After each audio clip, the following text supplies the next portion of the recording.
Happy zombie apocalypse, everybody. Staying at home, going to work tomorrow, but spending my time usefully. Let me turn the child on a computer. Anyway, in the upgrades to the workshops that I'm going to do while I've got time on my hands is this area here. The first bay past the milling machine, and I've earmarked it for a certain job. The job is motor machining and assembly and that type of thing. So the layout I've had in mind for a while, that's the space, that's what I'm doing. The first part is where these three bins are, is the first part of a bench that will have that piece of 1/2-inch plate sitting on top. That plate will go over the top of the kiln that I'm going to convert into just a heat source, heat treating, expanding. So, until I get to the horribleness that's going to be over here, I'm going to just start with a basic frame to hold that piece of plate where I want it, off the wall, which brings us to this down here. Second-hand scrap steel I picked up about 15 years ago. I dug out, brushed it off, cut him up, used one bench to make the next, and I've just done the basic welds that were easy to get to while it's all jigged up. Tacked everything else. I'm just about to take all the clamps off it, clean the table down and start moving it around, and we'll see how we go. I'll finish welding it out. Cheers for now. Took the clamps off, lifted it up in the air, cleaned down the table. Now the table, which I've got a couple of videos on the channel of it being built and a few of the things, always the sexy pictures of the motorbikes on it, but it's more than just for the bikes. It was an idea I had for a long time. It took me a long time to put together, and day after day, it just really proves its worth. So the actual scissor part of the assembly, because it's all a hydraulic, is actually a 2-ton rated industrial pallet lift. Okay, so this was used in a factory. It was used in a factory to lift pellets. Up to 2 ton.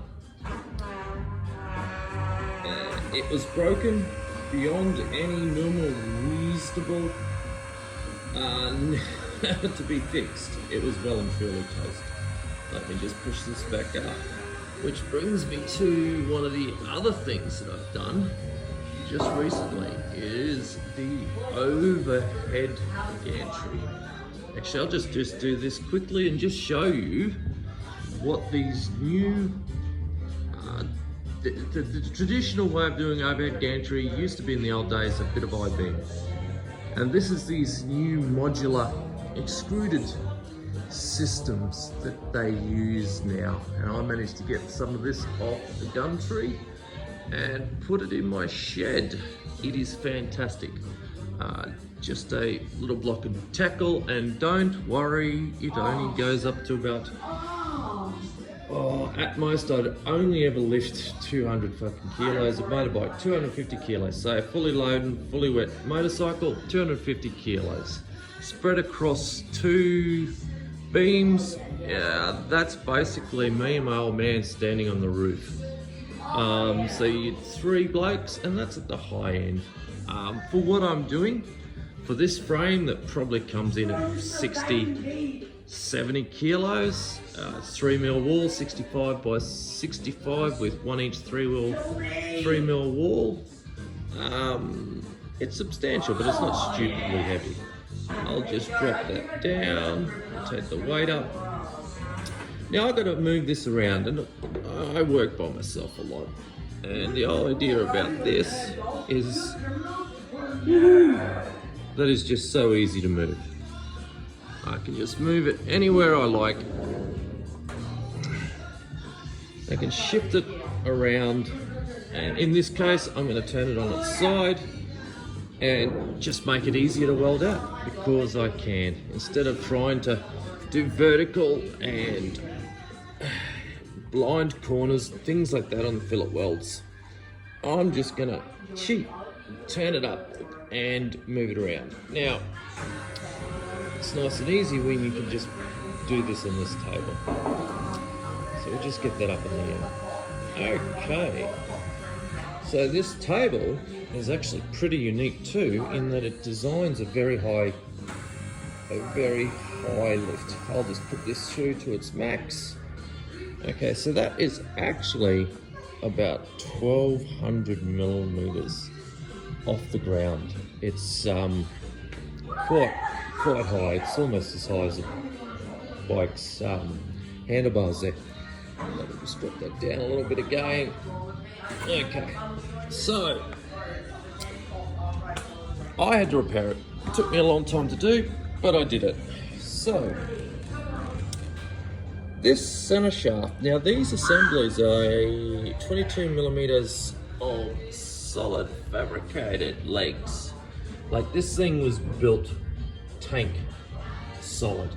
I mean, it's all super heavy duty fabrication, because it was designed to industrially lift up to 2 ton repetitively, day in, day out. Okay, hence the 200 mil, well, it's actually about 40 mil on the ram, but they're 100 mil tube, hydraulic rams in there, and the 3-phase power pack. Now, over the time, this shaft into this section of the arm had worn. It was actually a big egg shape like that, and half the shaft just wasn't there, and it was flopped around so much that this ram actually punched out of this side, and on the underside there, you can see where I've just hit it with a hammer, is where it had dropped in. The ram was toast. The assembly was toast. It was just completely done. It was going in the scrap bin. I did a deal for the price of the scrap. Basically, I ended up with a pile of shit. But when I did all my measurements and had to think about how to fix it up, I came up with, I could come out this far on the outside of this because it couldn't be disassembled. It was just way too heavy of an exercise. The unit weighs half a ton. It's over half a ton. Somewhere between 500 and 600 kilos, I'm guessing. Hello, mutt. Hello, mutt. Get out of it.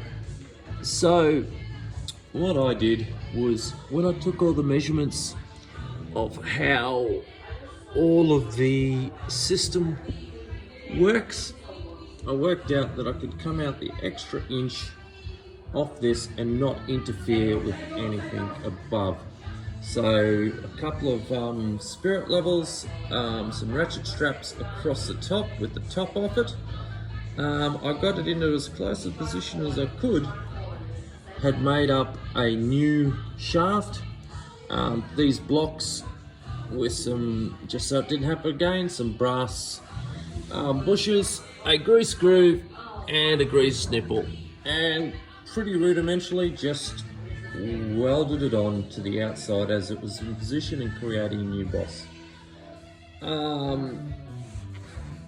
The ram, single acting ram, so at this part of the stroke where it had completely broken it out, with a fair bit of care and attention, I smacked it with a big hammer until it was round, drilled and tapped to make new locking mechanism for the guide bush, and I re-honed it. I hoped I could get it so it wouldn't be oversized and not work, and I managed to get it round and within tolerance that it works. Now, this bottom frame was designed to sit directly onto the floor. Now, because of what I had planned, I needed a reference for level, so I put machine feet on. Now, because the design was for it to sit on the floor, that this rail, which is really a fabricated piece of angle, the red stuff's all the original. All of this is stuff that I've put on afterwards. So the load from the roller is put into this. Now that would be on the floor and wouldn't be a drama. Now I was concerned that the weight on there could, with the machine feet and a gap, there's a gap underneath there, mean that I could get some warpage there. So what I have done is, this is 50 mil, I think I used half inch, at least half inch, and I've just put fish plates right down the length. On the inside is that's a bit of this piece in here is to do the same thing. I've just come down vertically, so I had clearance on the shaft and things like that, and I did the same on the inside. And then when I built these machine feet stands, just made it all extra robust. And now I had worked it all out to miss everything because it goes fully down. Now the top design was a plate that sat on top of the fabricated mechanism for the scissor action. So I didn't want to try to replicate any of that, so I left it in place, and I designed that's that 100 by 50 by 6 mil RHS, so the blue stuff. That's the frame that I've made, and like I said, there is a video with all pictures of it built, and a big shout out has to go to my mate Shane Porter, a fucking mate of mine that I've known since I'm 13-year-old, and went to Bremer fucking high school together. Now, he's a pretty fucking staunch Boilermaker, and all the way through this, he and I worked together. In fact, he welded this one out. That's why the welds are actually nicer, even though they're done on this old piece of shit. They're nicer than I would have done it. But that frame was then mated to that mechanism, and that frame is what the plate. Now, the plate will go up onto here. This is not just normal plate. This is a structural plate called Biseloy 350, very similar to what's commonly known wear plate, which is Biseloy 400. So that's things that they would use on really high load stuff. Things like low loader trucks that take the big excavators and things like that. Very high tensile strength. The 400 has been shot peened and tempered, so it's descaled and just a really nice finish. Actually, I have some over here. This is an equivalent. Now this has been sitting out in a yard for years. You know what I mean? It's never been cleaned. And that's the finish, perfectly smooth. Now, I wish I had sprung the cash to do that, but this piece of 1/2 inch, so it's 2.9 long, 900 wide, I think that came in about $1,000 to buy, that's Australian dollars, to buy that piece of plate. The wear plate was another 25%, 30%. Now, I wish I had have spent that money, because the 350, though, is close to the tensile strengths and all of that jazz of the 400. It wasn't shot peened and tempered, so it came with normal mill scale. Yummy. I don't even have any to really show you what it's like, but anyone in the trade that knows what this is will know what I did for about fucking 10 hours. So this is called a needle gun. It's an air device. it makes a shitload of noise, and it shoots these hardened pins out like that, and you can see in the surface all the little dings. So over that whole table, I spent between 6 and 12 hours with the needle gun just to clean the top off before I started sanding. And then I went down and down in sandpapers until I got a nice finish. And then there was another 8 to 10 hours just in marking the grid. So you can actually see there is a grid marked. I did this all by hand with just a scriber, a carbide tip scriber, and drag it really hard. Now, if you look here, the center of the table, and this is where it starts to really come into its own. The center of a table has a datum right down the full length of it. Now, all of the jig work that I do with the bikes, where I'm using the table and the jigs that are built for the table to centralize the bike, all comes back to this datum. Now, what had to happen after that was best described as a drunken 3-month episode of every night. You start with this, you have to center pop each one. And after you center pop each one for the 410 of them, you have to use a 1/8 inch, so that's 3.3 millimeter jobber bit in a drill, and drill a pilot hole for each one of these. And then you drill a tapping hole. You use a tool that I made up that actually chamfered each hole. I used a countersink tool with an overcollet as a stop on a drill, and before I tapped it, I went through and I countersunk the edge, I should say chamfered the edge of each thread. And then I used, and I still own it, I still own the drill, because you can actually see this drill? All your drills are done at a length. The reason that this one is short is I know that's a tapping one for a 1/2 inch UNC hole, because I've had to resharpen it that many times as I drilled 410 holes. That, it is now actually shorter. And if I come over here in amongst my Sutton, where is it? Here it is. This is a single Sutton 1/2 inch UNC hand tap. Not a machine tap, nothing special, just a hand tap. And I didn't even go flash. To put it in a drill, so a high torque, low RPM pistol drill is what I used to do the tapping. I just very rudimentarily ground 3 flats onto that.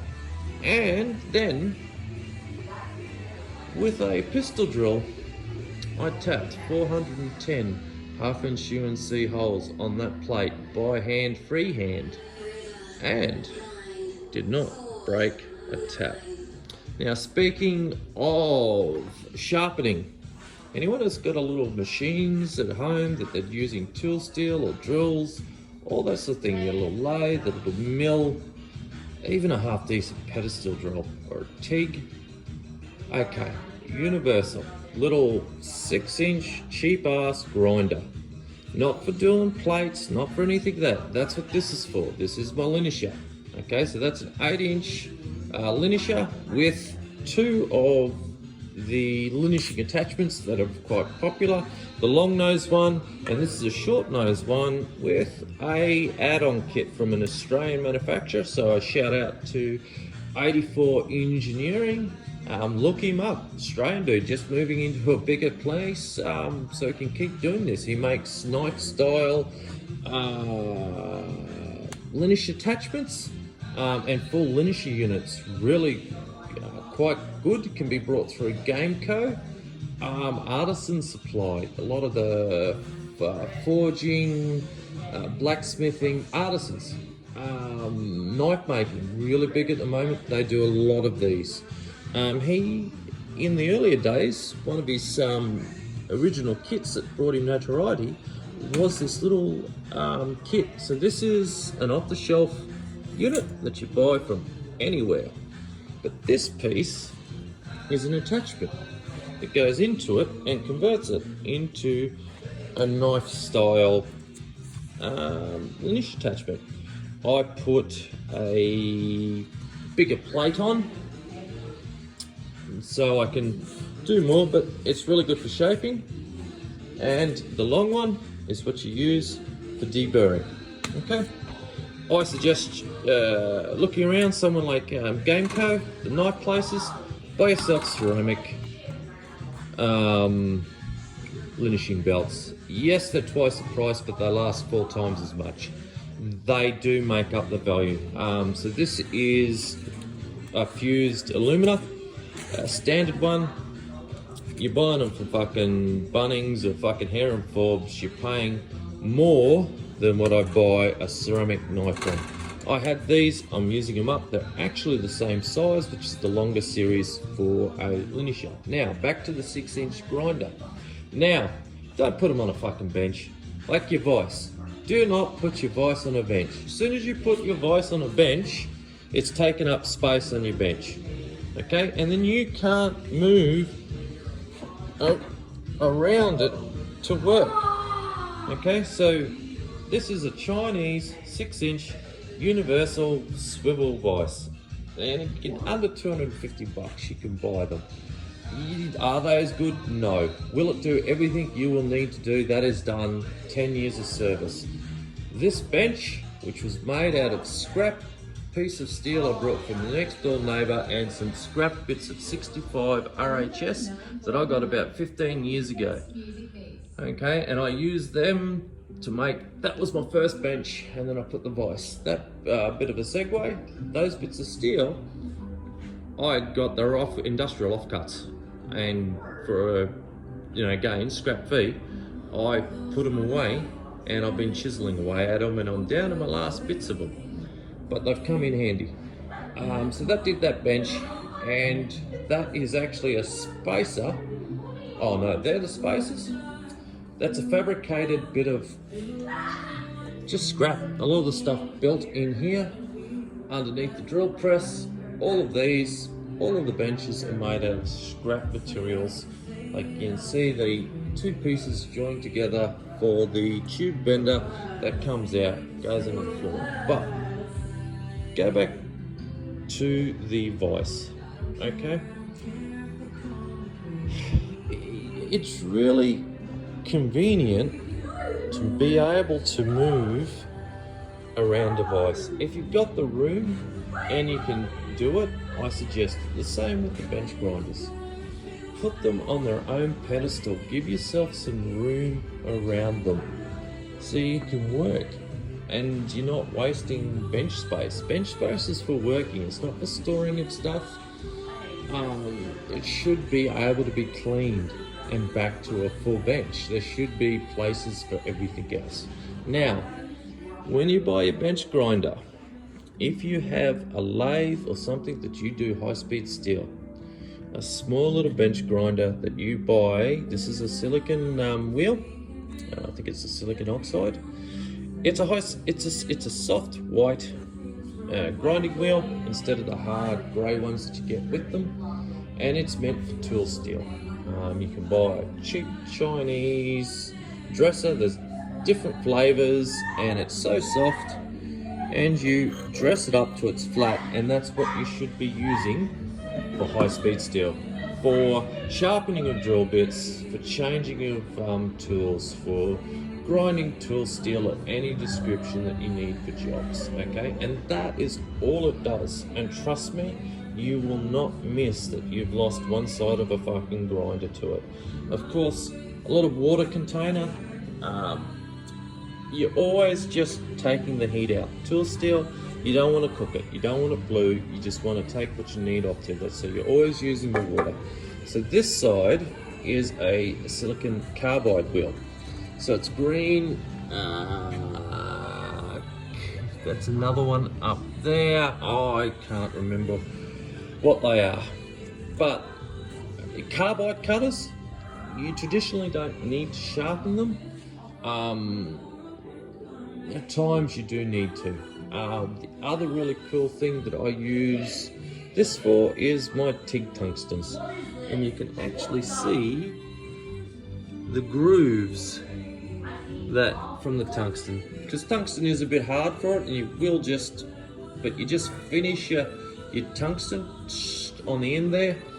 I use this to sharpen it, to get the basic shape, and then to get the lines running off the edge like is good TIG practice. I use this to just put the final on there. It's fantastic. Little one, nice, neat, easy. That's all that does. Like I said, if I want to take material off, that's what this is for. This is for deburring, this is for shaping. It's a lot noisier. And you know what?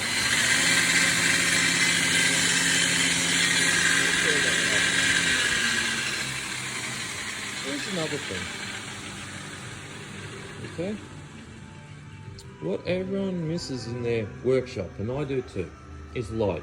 Now I've got a lot of lights in this workshop, but you still need to see what you're doing. This is a piece of scrap that is, I think, screwed, a bit of silicone there, some zip ties, and a $15 spotlight from Bunnings onto a power board.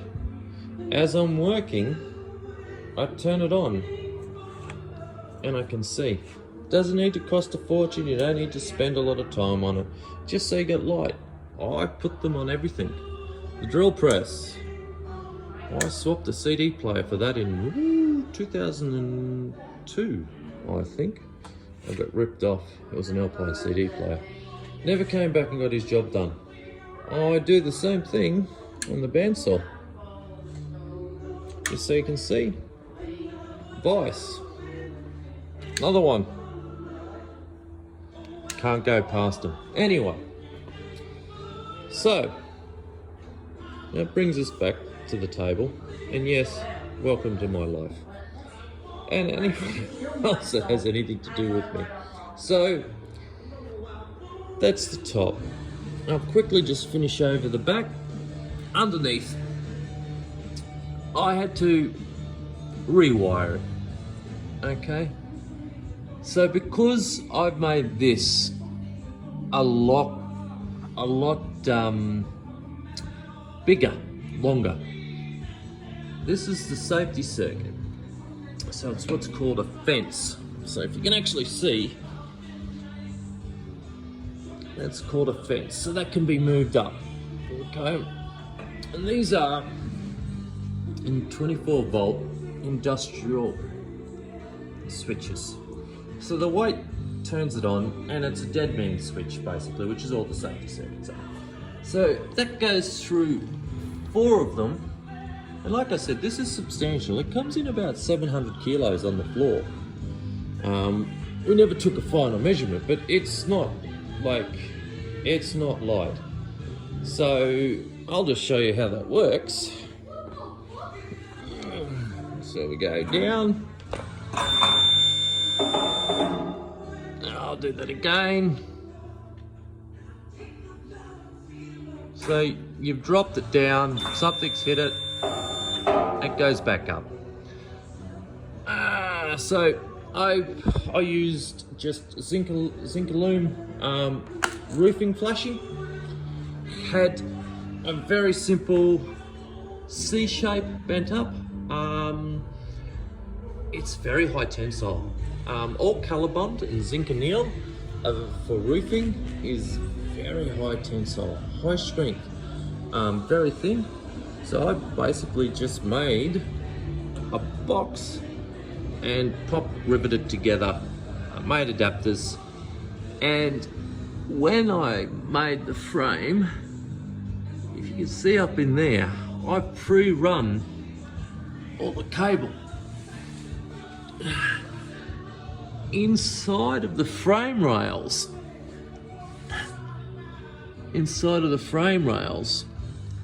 I made allowances for all the cables. The electrical connection used to be on the floor because it was a foot controlled.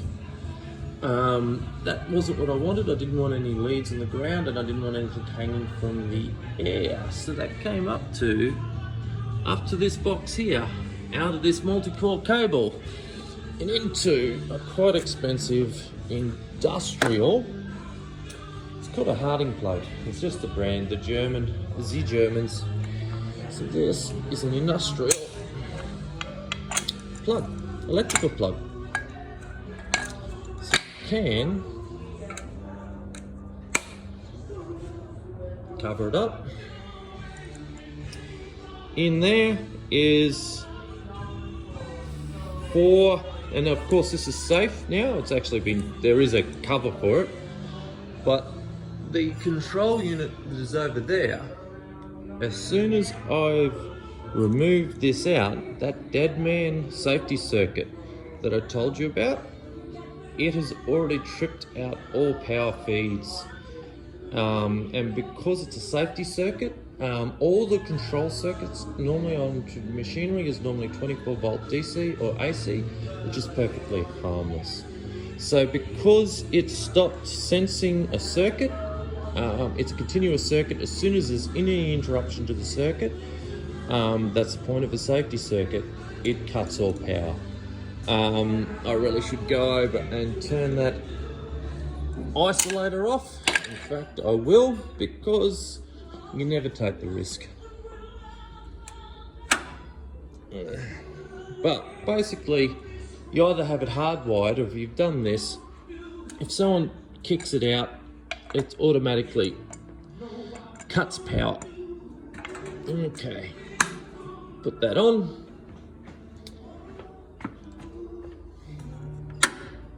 There we go. So,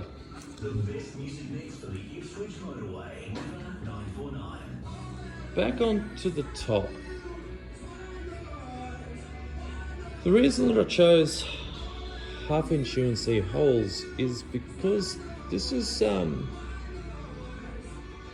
the basic design is copied from the very nice Stronghand is the entry level ones, and then up to I think the Daimler, the German brand of fab tables that have high quality ground tops with ground holes in them. And you'll see them across a lot of fab forums, videos and that now. They're very quite popular. The ones you see like Jesse James has got, they start at like 30 to 50 grand for the table alone. Those big, heavy, thick top stuff, and some of them like 22 mil thick tops. They're serious bits of kit and they're very expensive. The design of this table is around that as a base, combined with what I wanted to do with motorcycles in some other areas. So that is why there's dowel holes for extensions and jigs that I know are in positions that go on. Okay, but I chose a 1/2" UNC hole because I couldn't replicate a ground finish or a ground hole, but I can drill and tap a 1/2" UNC hole. So these, everyone's seen these. So this is your standard style mill clamp kit. They've been used since the dawn of time. You buy them in the packs. Anyone that's ever used a mill and TAFE has seen one of them.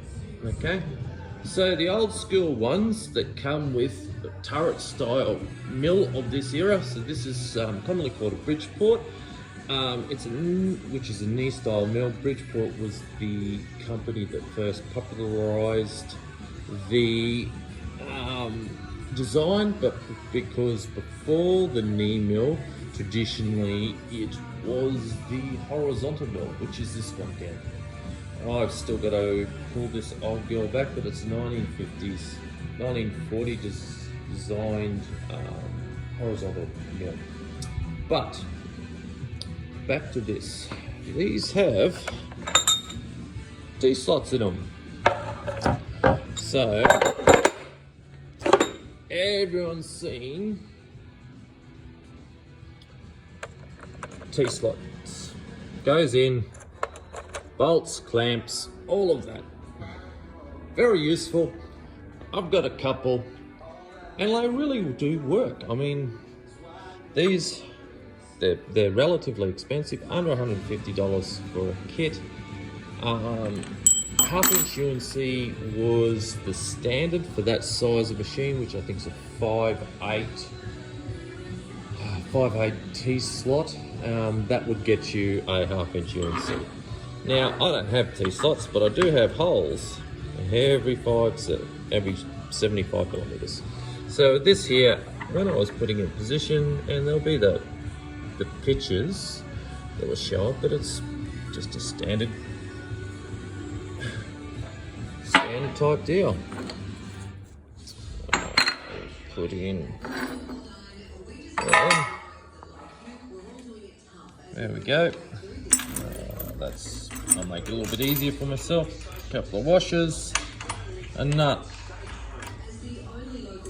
and I can pull that down anywhere I like. So I've just taken half an hour to tell you 2 parts of fuck all. But I just thought I'd ramble on about something that took the better part of 3 years to put together. From when I first got it and I finalised my design.